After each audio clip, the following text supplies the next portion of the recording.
we're going to get into some of the levels of persuasion in terms of where people sit internally, in terms of how they view particular subjects of what they would call units in this particular case. And that's a theory for a much later day. But, there are these unit relationships of how I feel when it comes to religion or politics or sports or whatever it may be. You have these affinities for how much you pay attention to, as much or as little in this case. And part of that can be how much you are deterred to be persuaded, given how much you actually care about it. So one of the examples the books really goes into is the ideology of the door-to-door Mormons that come in with the Bible and the countless amount of failures, or the Book of Mormon, excuse me, and the countless amount of failures that they come into of people just slamming the door in their face. And it's really interesting that why do you still do this? Why is it that you experience so much failure and still want to continue on of doing something like that? Other examples I can think of, new examples, are things called loot boxes. And this is pretty frequent within, if you play video games at all, this is a very frequent tool to get people to continuously go in and try to play the game, potentially make in-game purchases, that kind of thing. What about casinos? Could be another example. You lose money constantly within a casino. Your likelihood to win is usually slim to almost none in some cases. So why in the world do people still go to Vegas? Why do people go to reservations where there are countless casinos and still play? And it gets into the same principles at work with all three of these, is because the payoff is worth it if you achieve that payoff. So if you hit a Mega Million, if you're gambling and hit that Mega Million, if you do well in a slot machine, if you get something in a loot box you really, really wanted, if you were a door-to-door worker in terms of working through the Mormon faith, if you get somebody to convert, that's a big net win in your case. And it kind of is that success that keeps you going in this particular area. But interestingly enough, you have to sit there and say to yourself, within this particular field, in terms of, again, all the previous examples that I just mentioned, it's how we're thinking about our thinking. And I know that's not going to make a whole lot of sense, but what this deals with is something called intrapersonal communication. And if you've taken a intro-level communication, you've probably heard of it, because there's inter and intra. And intra, in this particular case, deals with any conversation that you're having kind of within yourself. This can be justifying a purchase that you made. So, let's say that you bought a brand new car and it was really between two cars and you were really excited about both of them and you had to make a decision. You picked one, and then buyer's remorse sets in. And if you've taken a marketing class, you probably know what buyer's remorse is, or just in general, you probably know what buyer's remorse is. And you may feel like, I really should have gone with that other one after the decision was made. So you are constantly having that communication within yourself to persuade yourself. And that's probably the whole and the core of where persuasion really exists, is within yourself. And I know that sounds kind of cheesy, but that is a facet within communication as well as social psychology, is that a lot of this communication occurs within yourself. So I look at things of, how do you justify things when they don't go well? My family had always grown up to be big Alabama fans, and so when Lane Kiffin became the offensive coordinator for Alabama, there was a lot of resentment just because of who he was, who he coached for, the attitude, and so it was a justifiable recognition to say, do I really want this person? Do I need to change my opinions about Alabama? Do I need to change my opinions about Lane Kiffin in this case? And so what happens typically is that they go within the root. So in this case, it was the agent of Alabama and the football program within Alabama, that they loved it so much that they kind of overlooked some of the things that they disliked about Lane Kiffin. I talk about this in terms of earning my PhD. I spent 6 years in graduate school through my master's and PhD. And it was difficult, and there was a lot of failure. And I know if you're going through any kind of job, you're going to experience a lot of failure. So why do you keep doing it? As a graduate student, you get paid dirt.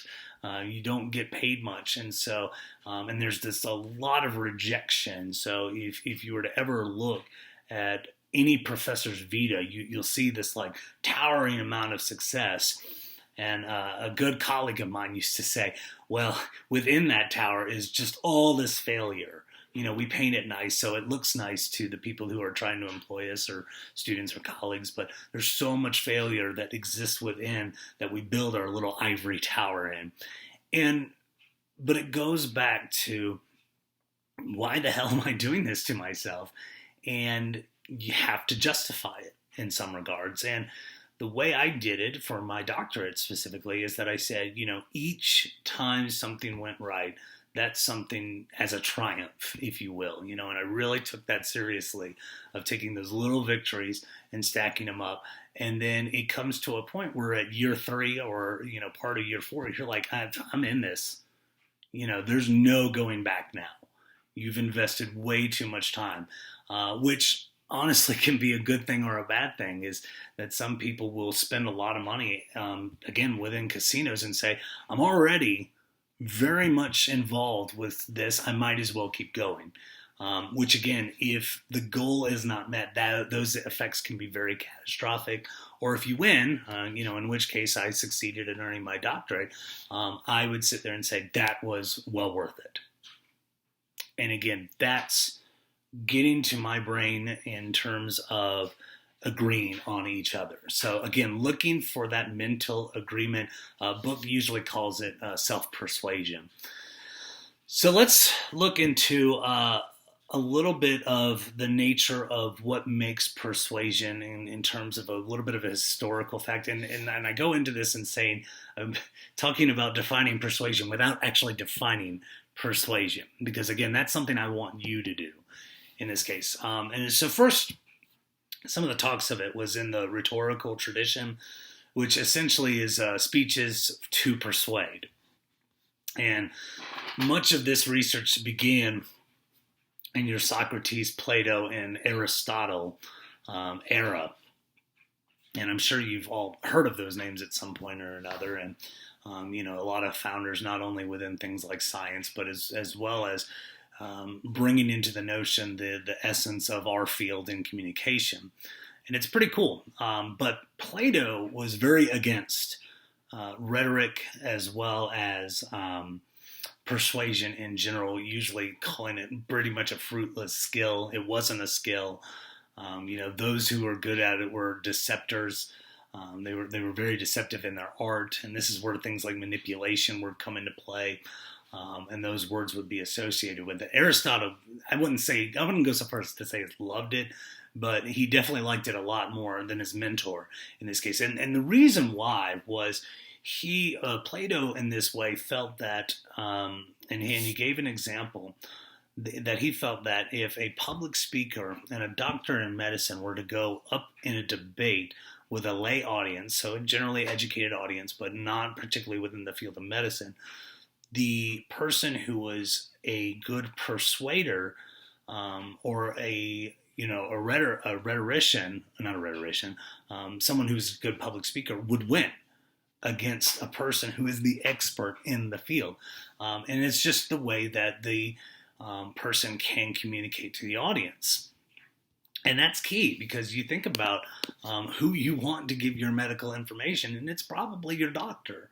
And so you want to attribute that power by credibility, by the degrees that a doctor has earned. However, if someone is generally more likable, for instance, they're more authoritative, they have something over you. So you could say that in terms of financial gain. So if you owe someone in debt, it's hard to persuade against those kind of people, because they have this card over you because you owe them money in this case.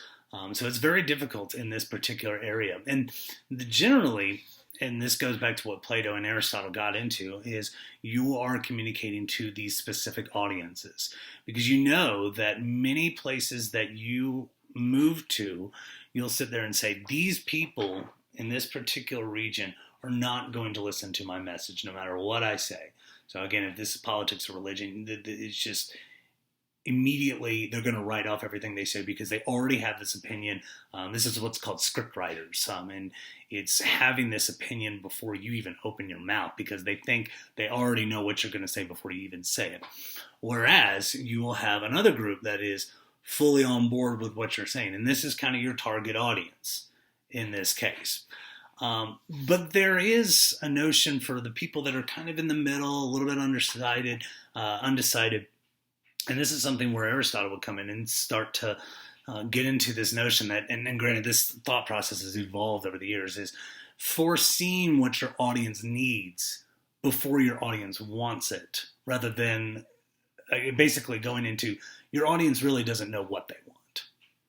And so being able to foresee that and being able to try something new will ultimately be one of the best effective communication tools. I mean, you look at the way that Bud Light, for instance, has been responding to the craft beer resurgence and not resurgence, but invention. There's a lot of people that really, really like craft beer, and I am one of those people.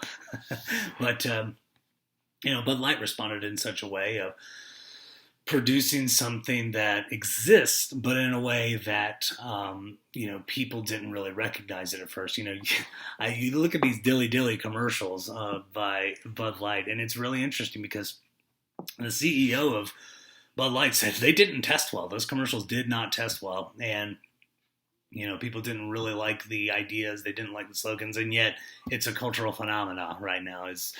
People use that in hashtags, use it in t-shirts, all that kind of stuff. Other things that are really interesting, apologies, my phone went off there. Other things we might look at is a very interesting example with KFC. And this is one of the starts for the most successful cause-related marketing campaigns ever. And so this has to do with what's called corporate social responsibility. And KFC decided that they were going to do the Susan G. Komen bucket. So you purchase a bucket of KFC and 10 cents for every proceed goes to the Susan G. Komen Foundation for breast cancer. Now, ironically, the leading cause of death in women are from heart failure, not breast cancer. So, eating a bucket of fried chicken seems a little bit, reverse logic in that regard. But the interesting thing was it worked. And, this was something that a lot of people wouldn't have thought of in terms of doing this cause-related marketing. And now it's everywhere. If you look all over the place, people take Tom's, for example, the idea of buy a pair, give a pair of shoes. Now, granted, and Tom's has been, under some flack too, but, it's this whole notion of being able to create a want and a desire that people don't even know that they have. And that goes into those fixed action patterns that I will talk about tomorrow in terms of what Cialdini calls is click-whir, which basically you turn on a switch, something happens. So that's kind of the start of that in particular area within these notions of defining persuasion, looking at things that people don't know that they want.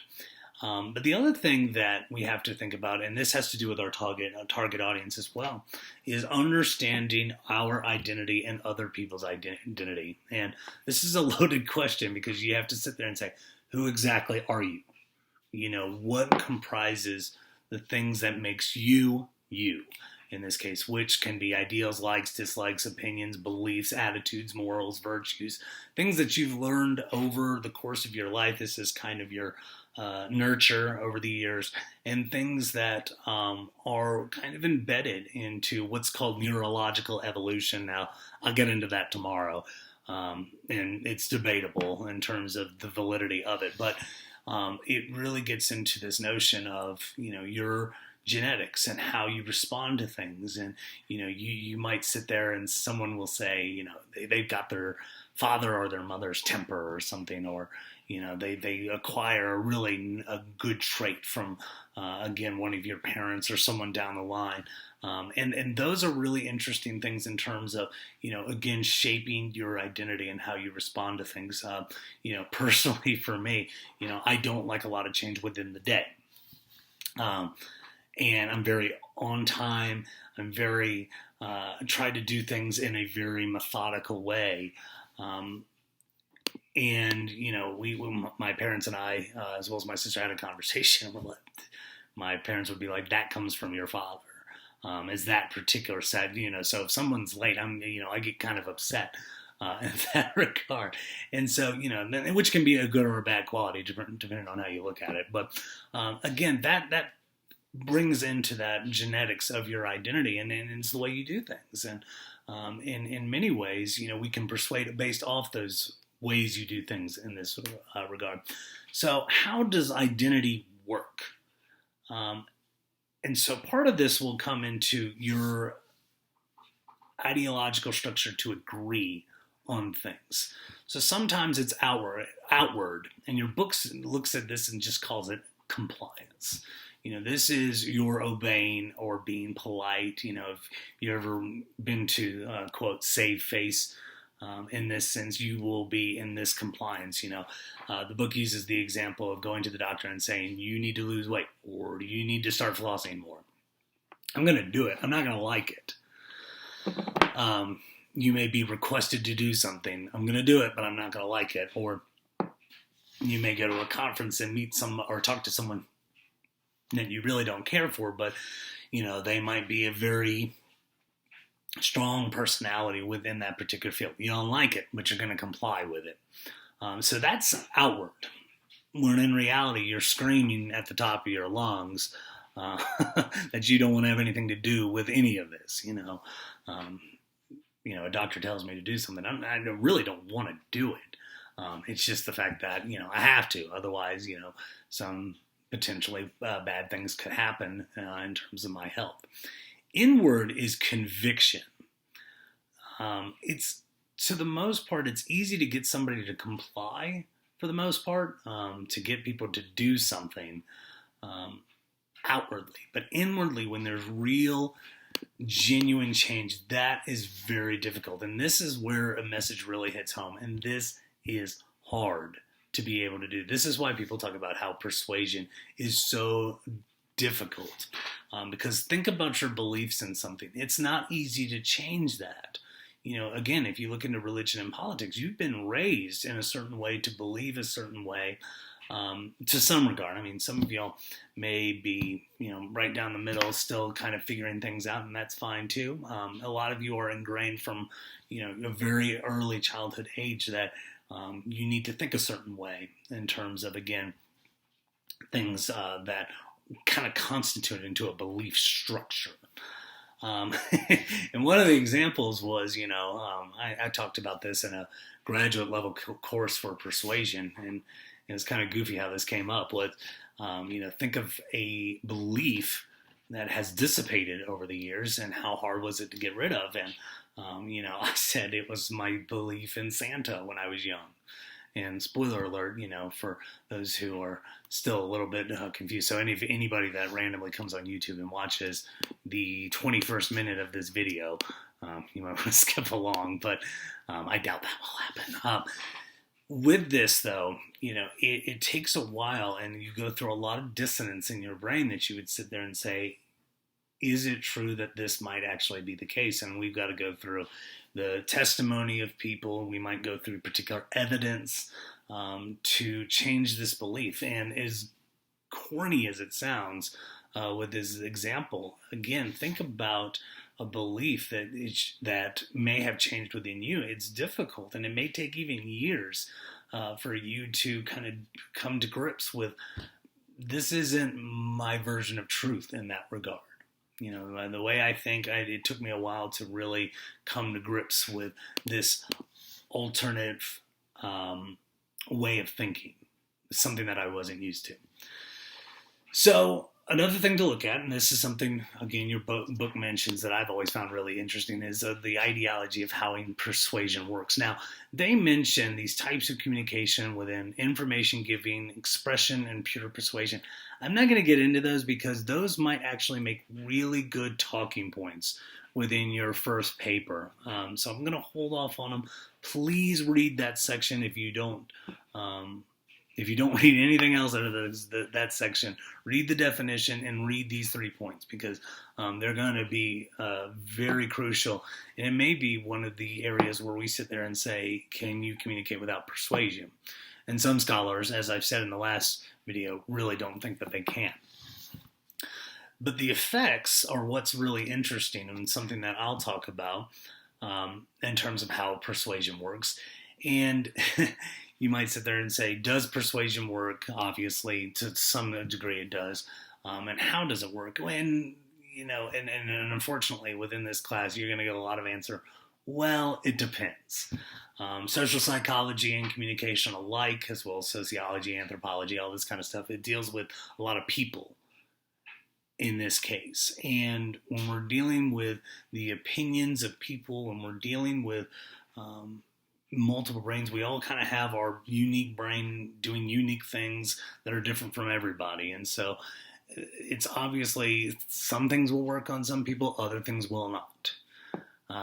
So like with anything in this class, it will depend. And so they talk about effectiveness. And one thing they mention is the ideology of propaganda, and as well as extreme effects of persuasion. And to some degree, that is obviously somewhat true because we don't have a country in the United States without a little propaganda. And some people might disagree with me on this, even though, you're going to have to get into what defines propaganda. But I look at Join or Die by Benjamin Franklin or Paul Revere's Boston Massacre. If they look at a lot of the testimonies, some of the things that were written about the Boston Massacre don't add up to the particular portrait that was, it's not painted. I can't remember what it was off the top of my head. But the illustration of it was a little bit different from what historians look at and actually claim what happened in this regard. And so, you could argue that's a little propagated. And you may say, well, that's for a greater good. And so this is, again, how you all define propaganda. I used to have a history teacher that says it depends on which side of it you're on.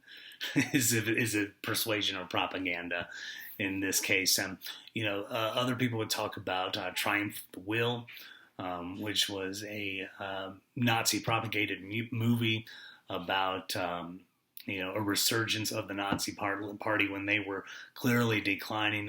It was Hitler on the back of a car. I can't remember where it was off the top of my head, but the filming of it made it look like there were millions of people there, and again, the German spirit was alive and well, when in actuality, it was just a very cleverly angled camera and had people running from section to section to make the crowd look bigger. And again, that's a very interesting piece of propaganda in that case. And it spurred within that particular time period, oddly enough, within, again, 1930s Nazi Germany, this is where magic bullet theory came out, where they were saying that because there's only so many outlets that we're seeing, so the fact that I can't go over to Germany, as a regular civilian, or Germans can't come over here, or, I can't go to Japan or vice versa. This was the only media that I was seeing. And it deals a little bit with cultivation theory. I'll talk more about that when we get into mass comm. The magic bullet theory said, and it was also called hypodermic needle model, that says it injects into your system and you are brainwashed. You are powerless to this, almost like Orwellian, George Orwell's 1984 Big Brother kind of media in that case. And you were brainwashed and there's nothing you can do about it. Even though science within next year later came up with limited effects model to say, no, that actually is not the case, that we're not brainwashed. We're independent thinkers. We think differently than what's being exposed. We look at things differently than what's exposed to us. And, it's not controlling us to the point where people would, or some of the scholars would look at it and say, if we persuade too much, it includes this ideology of boomerang effect, where we want a person to go in a certain direction, but by pushing that message so much, the person actually goes in the opposite direction. And I could see that into what was called the Above the Influence campaign. It was an anti-marijuana campaign, and it was with appeals that were very high sensation that said, if you smoke marijuana, you're going to hit somebody with your car. And the people who were the target audience of this obviously were, adolescent teenagers, and they would sit there and say, this is not exactly how you're making it to work. I might have had an experience with this particular drug, and that didn't happen at all. So the high risk sensation message that was delivering actually pushed people in the other direction. And so that kind of comes into that boomerang effect. Now, the question, the validity of what a boomerang effect is a conversation for a later class, but we will talk about whether you actually go in the other direction or whether you stay even more grounded within that particular opinion. And again, that's where it can become very difficult to persuade somebody, is because, let's say this is what we'll call dual processing models. Let's say someone's over here delivering a message, excuse me, and you're over here. And if I keep pulling you to come to this side of this particular message in this direction, it may be that I get so tired of it that it actually has the exact opposite effect, and I go in the other direction. Or again, I stay more grounded in the particular direction I'm in. So again, it is a very difficult process, and we'll talk more about that in later dates. But I will talk upcoming on Thursday about, again, fixed action patterns. And those are actually some that, again, within what we would consider neurological evolution, that we don't even think about some of the decisions that we make. They're influenced by things called availability heuristics. And again, those will be things that we'll talk about. But in ways, if we're doing things right, persuasion can be interestingly easy, depending on where people sit. So again, if I don't have a very high opinion on something, or a belief, or an attitude towards something, it might be easy to sway me on one direction or another. So that's the majority of really what I wanted to talk about today. Obviously, there's more stuff to be looking into within that particular chapter. Do remember, if you haven't filled out the About Me, to please do so at your earliest convenience sometime this week. I would greatly appreciate that, so I can take a look over it over the weekend or sometime and talk to y'all about, again, what y'all want out of this class, compile some of that information, and really work towards that. Other than that, be working on your paper. Make sure you get that books, and let me know if you have any questions. I'll be happy to answer anything you got. If there's something within this video or within the text you're confused about, this is what I'm here for. So I hope you all have a great day. Stay warm, stay safe, and I will see you tomorrow. All right.